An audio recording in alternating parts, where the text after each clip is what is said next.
Eu que me aguente comigo e com os comigos de mim. Esse é um poema de Fernando Pessoa, do século passado, e que tem tudo a ver com o que a gente vive hoje em dia. Dessa forma, a gente vai falar um pouquinho hoje sobre a neurose. E aí, Jung traz uma abordagem conflituosa para muita gente. E a gente vai falar sobre isso, a neurose como uma tentativa de solução da vida. Eu sou Luana, eu sou amante de cachorros, eu amo rezas, mas eu também sou enfermeira intensivista, especialista em psicologia analítica e co-idealizadora desse projeto Casa Hairá. Vamos lá então?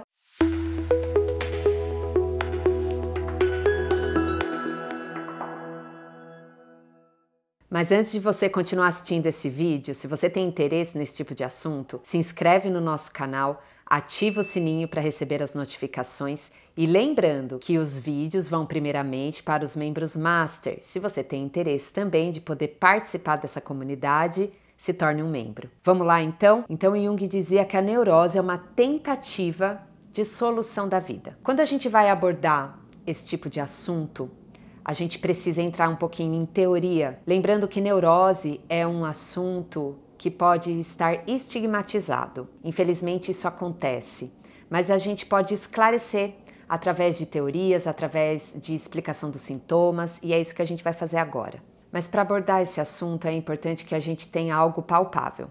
Então eu fiz uma ilustração aqui numa régua, mostrando numa linha, lembrando que o nosso pensamento, o nosso processo psíquico, ele não é linear. Mas para que a gente compreenda um pouco mais, existe aqui o normal, a neurose e a psicose, no outro polo. Então a gente pode pensar uma linha psicológica que começa de normal a psicótica. A neurose está no meio. A pessoa diferente da psicose tem o seu ego, o seu eu mais consciente. Ela vive os pensamentos, o sofrimento, os sintomas, mas não perde a conexão com a realidade, diferente da psicose. Existe juízo de valor. É como se houvesse um rompimento com a verdade do que se é. A psicologia analítica fala sobre os dois polos extremos, o bom e o mal, o certo e o errado, por exemplo, e essas questões geralmente são impactadas pela esfera moral e ética. O que acontece na neurose é que um dos polos foi mais ou menos conscientemente reprimido, cortado fora. Aparentemente nos livramos do incômodo. Então o que acontece nesse processo da neurose? A gente nasce inconsciente e a gente vai criando experiências. E aí esse é o normal. A gente começa a olhar o processo da infância para o desenvolvimento como normal. E adquirindo essas experiências, a gente vai desenvolvendo a nossa personalidade. Dentro de tudo isso, a gente pode desenvolver angústias, pensamentos diversos, e isso pode se tornar sintomático.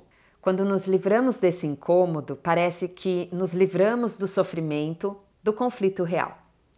Mas temos, na verdade, a troca por um sofrimento com um falso problema, o que criamos dentro dos processos chamados de neurose. A forma como tivemos que nos adaptar à convivência desde a infância por diversos comportamentos dos pais ou tutores, parece interferir grandemente nos sintomas neuróticos, posteriormente aos outros familiares, e isso em todas as relações que a gente desenvolve durante a vida. O conflito não organizado ou resolvido dos pais possivelmente será herdado pelos filhos. Por isso a importância da consciência das questões que permearam essa relação entre pais e filhos. Já na adolescência também, por traumas e diversas outras situações, podem aparecer sintomas neuróticos. A psicologia analítica olha para esses dois casos como uma proposta terapêutica construtiva, ou seja, a gente vai olhar para o futuro.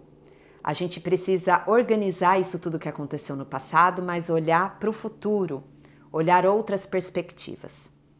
Já nos idosos, os sintomas neuróticos podem surgir pela própria vivência do momento, como a não aceitação da condição financeira, como a condição da velhice, dentre outras. Daí então, a psicologia analítica propõe uma terapêutica prospectiva. É um momento onde o terapeuta ou a própria pessoa vai olhar para aquilo que já aconteceu, abarcar essas situações, essas experiências e compreender que dali para frente é o processo da aceitação. É como se os outros de si mesmo não fossem ouvidos. Então, a gente tem uma interferência direta de todos esses processos que a gente passa, desde o nascimento até o momento da nossa morte. O processo da neurose tem origem nos complexos represados. Criam energia crescente e não dissolvidas durante o processo da vida, se tornam sintomáticos, surgindo distúrbios e alguns transtornos mentais. O conflito moral ou ético que constitui a raiz de tal complexo é transferido para um lugar onde somos inocentes, para que não haja afirmação consciente da totalidade do seu ser. É como se a gente reprimisse a todo tempo quem a gente é de verdade, gerando assim a conversão, isso é importante. Ou seja, a tensão psíquica se torna física, gerando, por exemplo, a fibromialgia, as fobias, as compulsões diversas. Mas Jung afirma que a neurose é uma tentativa de solução, um pedido de ajuda da psique, não sendo ruim, mas uma oportunidade de olharmos a tensão. Essa atenção é o ponto de partida para observar o que a pessoa quer, mas não deve. Lembra do processo moral e ético? Culpa-se pelo que se deseja, ou pelo que viveu, ou pelo que não viveu. Uma manifestação de conflito existencial profundo. Então é muito importante a gente entender que a neurose não é qualquer pensamento ansioso. Existem graduações disso. Mas a neurose, ela se instala quando a gente começa a perceber comportamentos sintomáticos. Então as diversas fobias, mas por exemplo, diferente da psicose, ela não tem uma dispersão da realidade. Eu tenho fobia de entrar num elevador, mas eu entendo, eu tenho uma consciência de que eu tenho medo desse processo, né? E eu não alieno. Compulsões diversas, ou então conflitos, podemos citar conflitos com a sexualidade, conflitos com o ambiente de trabalho, ou com o que se deseja ser ou não.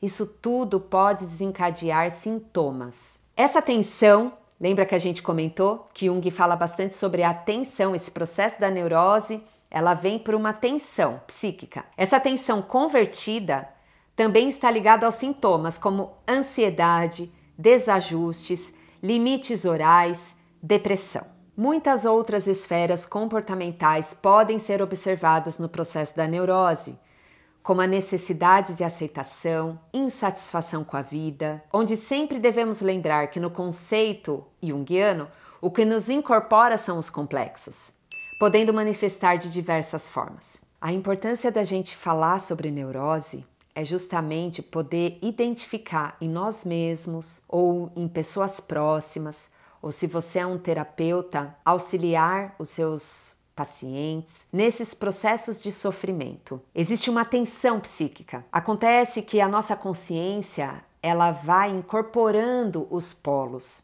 Isso é muito importante dentro da teoria junguiana, para a gente entender o processo de desenvolvimento. Durante a nossa vida, a gente vai absorvendo experiências. Acontece que existem polos extremos. Então a gente pode olhar para o processo da religião, da educação, das relações. E quando a gente toma uma verdade somente como absoluta, e muitas vezes isso vai destoar das outras pessoas. E aí o processo de crescimento, individuação e saúde mental é justamente absorver esses polos.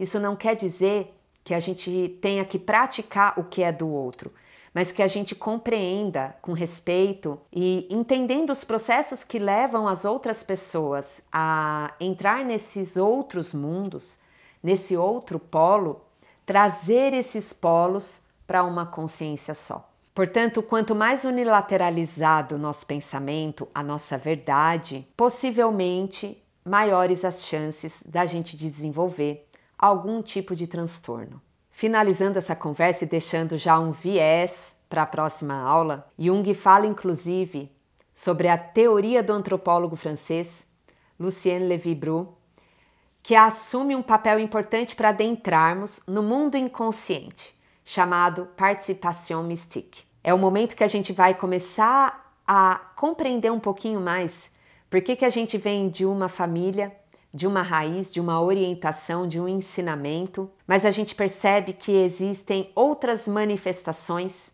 que interferem no nosso comportamento. Então, Fica ligado que na próxima aula eu vou falar sobre isso.